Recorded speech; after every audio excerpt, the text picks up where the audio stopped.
ഈ ആഴ്ചയുടെ ഒടുവിലത്തെ ദിവസങ്ങളിലേക്ക് നമ്മൾ വന്നു. ദൈവം വിശ്വസ്തൻ.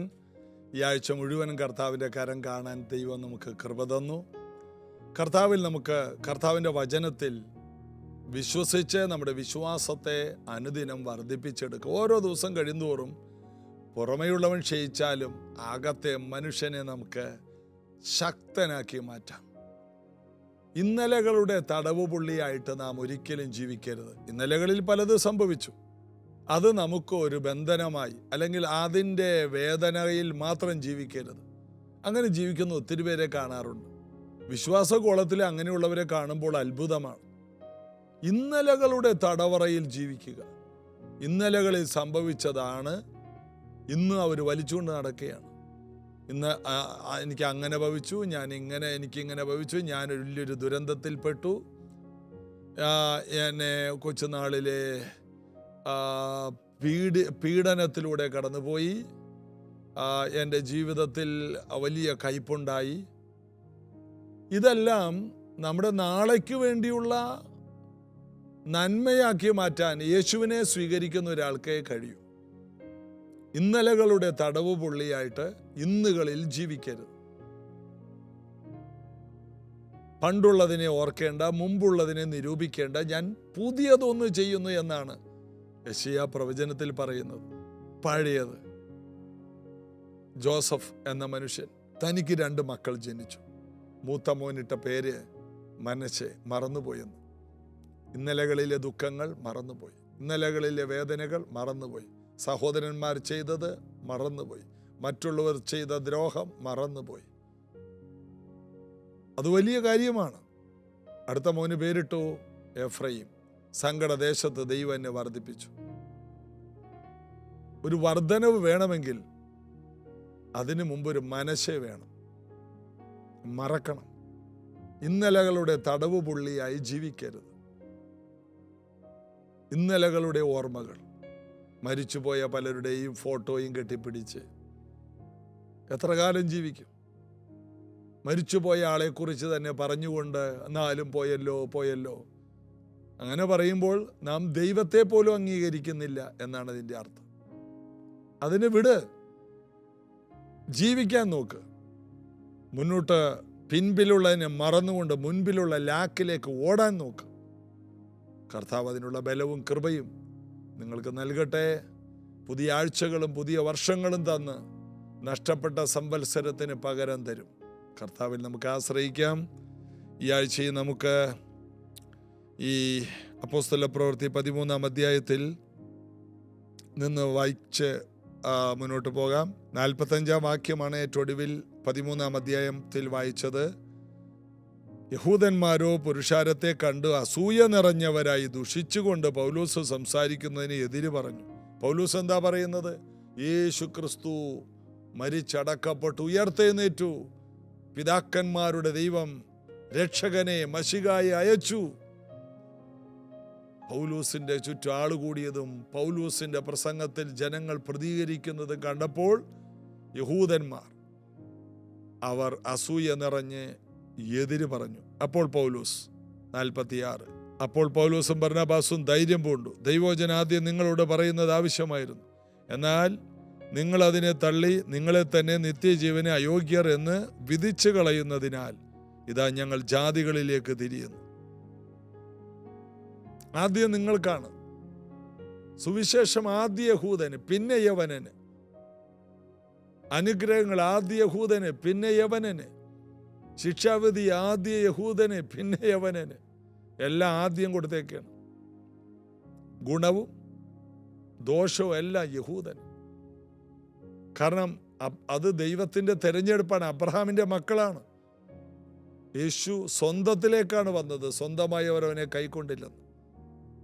കാണാതെ പോയ ആടുകളുടെ അടുക്കിലേക്ക് ദൈവം എന്നെ അയച്ചെന്നാണ് യേശു പറഞ്ഞത്. ഇസ്രായേൽ ഗ്രഹത്തിൽ കാണാതെ പോയ ആടുകൾ. ആദ്യം യഹൂദന്, അവരതിനെ വേണ്ടെന്ന് പറഞ്ഞു. ഉടനെ പൗലോസ് പറയാണ്, ഞങ്ങൾ ഇനി ജാതികളിലേക്ക് തിരിയും. ഓർഡർ അനുസരിച്ചാണ് പൗലോസും ബർന്നബാസും ഒക്കെ പോകുന്നത്. ദൈവം ഒന്നാം സ്ഥാനം കൽപ്പിക്കുന്നതിനെ പൗലോസും ബർന്നബാസും ഒന്നാം സ്ഥാനം കൽപ്പിക്കും. യഹൂദനോട് പറയണം, എവിടെ ചെന്നാൽ യഹൂദനോട് പറയണം, അവരിത് അറിയണം.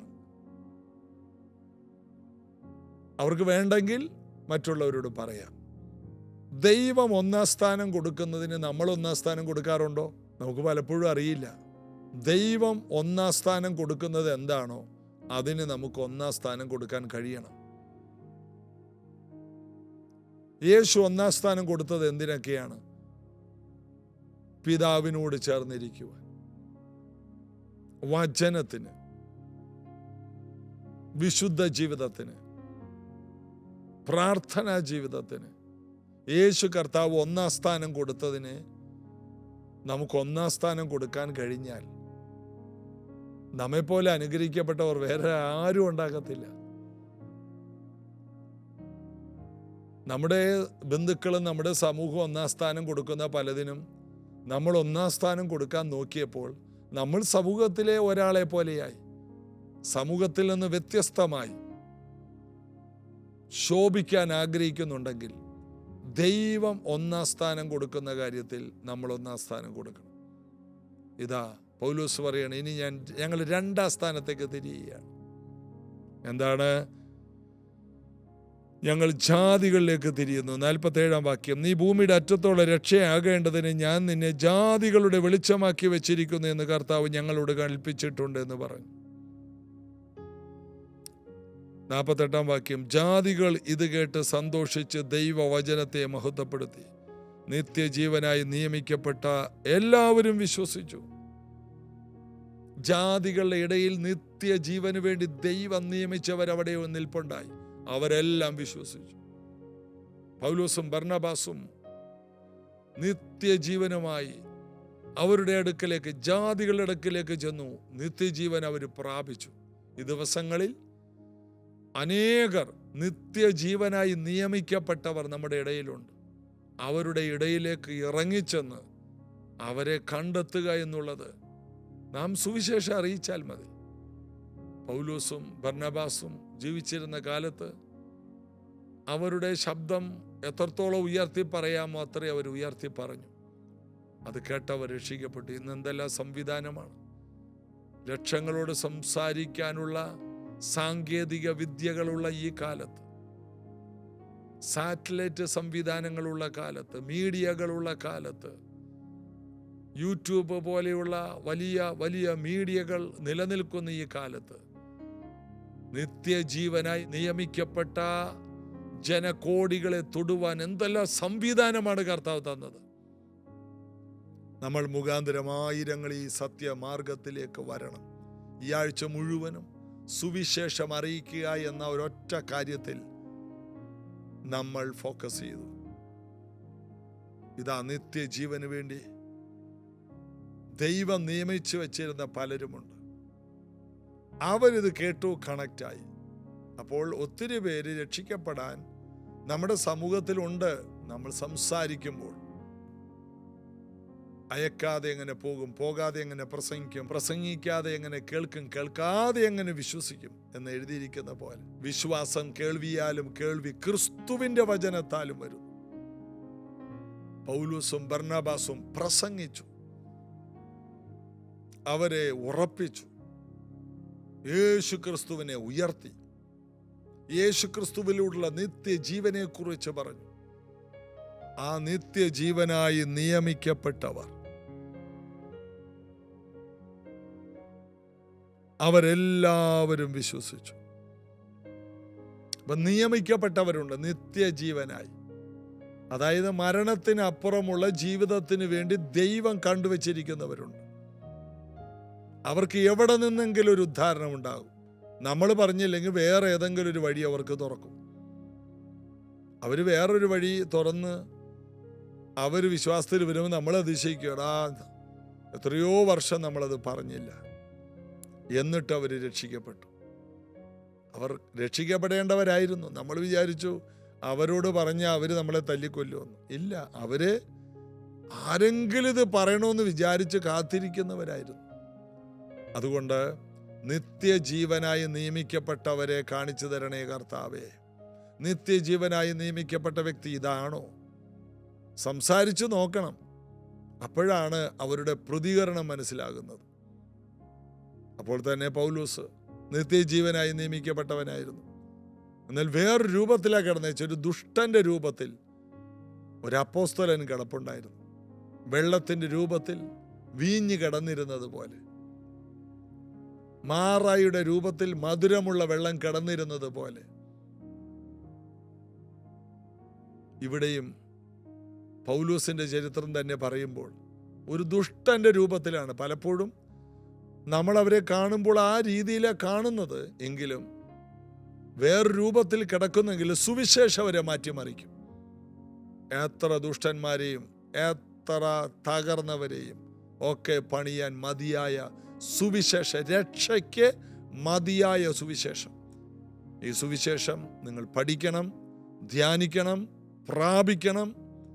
പ്രാപിച്ച സുവിശേഷം മറ്റുള്ളവർക്ക് പങ്കുവെക്കണം. പഠിച്ചതിനേക്കാൾ പ്രാപിക്കണം. കർത്താവിൽ ഇരിക്കണം. ഈ ദിവസങ്ങൾ കൂടുതൽ നേരം പ്രാർത്ഥിക്കണം. കർത്താവേ, എന്നെ ഒരു സുവിശേഷകനാക്കി മാറ്റണമേ.